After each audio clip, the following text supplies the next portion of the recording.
Hi అండి, welcome back to our channel. ఎలా ఉన్నారు అందరూ? ఈరోజు చాలా సింపుల్ రెసిపీ నాటుకోడి కూర చేద్దాం. చాలా బాగుంటుంది, మీరు కూడా ఒకసారి ట్రై చేయండి. దీనికోసం ముందుగా ఒక పావు కేజీ కట్ చేసిన చికెన్ తీసుకోండి. దీన్ని క్లీన్ చేసుకొని పక్కకు పెట్టుకోండి. అలాగే 2 ఉల్లిగడ్డలు 2 టమాటాలు కట్ చేసుకోండి. మసాలా కోసం ధనియా పౌడర్, సాజీరా, ఇలాచి, దాల్చిన చెక్క ఇవన్నీ పొడి చేసి పక్కకు పెట్టుకోండి. ముందుగా స్టవ్ వెలిగించి ప్యాన్ పెట్టుకొని ఆయిల్ పోసుకొని ఆయిల్ వేడైన తర్వాత కట్ చేసి పెట్టుకున్న ఉల్లిగడ్డ ముక్కలు కూడా ఇందులో వేసి అవి కాస్తంత ఫ్రై అయిన తర్వాత దీంట్లోనే ఒక చెంచా నిండా అల్లం వెల్లుల్లి పేస్ట్ వేసుకోండి. ఫ్రెష్గా నూరింది వేసుకోండి. టేస్ట్తో పాటు స్మెల్ కూడా చాలా బాగుంటుంది. అంటే ప్యాకెట్లో వాడినాయి, బాటిల్స్లో వాడినాయి అంటే సాల్ట్గా ఉంటాయి, అందుకే ఫ్రెష్గా వేసుకోండి.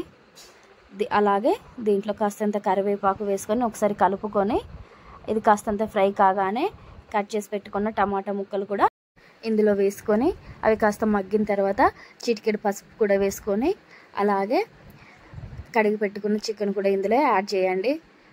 ఫస్ట్ టైం కనుక నా ఛానల్ చూస్తే ప్లీజ్ నా ఛానల్ని సబ్స్క్రైబ్ చేయండి. అలాగే లైక్ చేయండి, షేర్ చేయండి, కామెంట్ చేయండి. దీంతోపాటు గంట కూడా కొట్టండి. మీకు నచ్చినా నచ్చకున్నా దీంట్లో ఏమన్నా తప్పుగా ఉన్నా కూడా కామెంట్ చేయండి ప్లీజ్. ఇలా కలుపుకొని ఒక 10 నిమిషాల పాటు మూత పెట్టుకోండి. అంటే పావు కేజీ కాబట్టి 10 నిమిషాల పాటు మూత పెట్టుకోండి.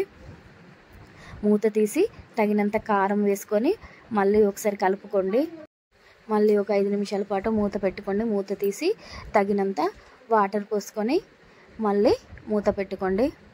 చాలా సింపుల్ రెసిపీస్ ఉంటాయి. ఒకసారి నా ఛానల్లోకి వెళ్ళి నా వీడియోస్ అన్నీ చూడండి. మీకు నచ్చితేనే నా ఛానల్ని సబ్స్క్రైబ్ చేసుకోండి. మళ్ళీ ఒక 10 నిమిషాల తర్వాత మూత తీసుకొని ముందుగానే మనం పొడి చేసి ఉంచుకున్న మసాలా మొత్తం ఇందులో వేసుకోండి. దీంతోపాటు కాస్తంత చికెన్ మసాలా, కాస్తంత గరం మసాలా, అలాగే ధనియా పౌడర్ కూడా ఇందులో వేసుకొని ఒకసారి కలుపుకొని తగినంత సాల్ట్ కూడా వేసుకోండి. సాల్ట్ వేసి మీకు ఇష్టం ఉంటే ఒక 2 లేదా 3 పచ్చిమిర్చి వేసుకోండి. అంటే టేస్ట్ కొంచెం వేరే వస్తుంది. ఇలా కాస్తంత చిక్కబడ్డ తర్వాత స్టవ్ కట్టేశారంటే ఎంతో సింపుల్ అండ్ టేస్టీగా ఉండే నాటుకోడి కూర రెడీ. నా ప్రాసెస్ కనుక నచ్చితే తప్పకుండా నా ఛానల్ని సబ్స్క్రైబ్ చేయండి. టేస్ట్ మాత్రం అదిరిపోద్ది. చాలా సింపుల్ ఉంటాయండి.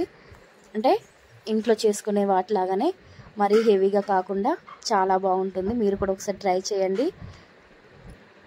Thank you for watching. Please subscribe చేసుకొని గంట కొట్టండి.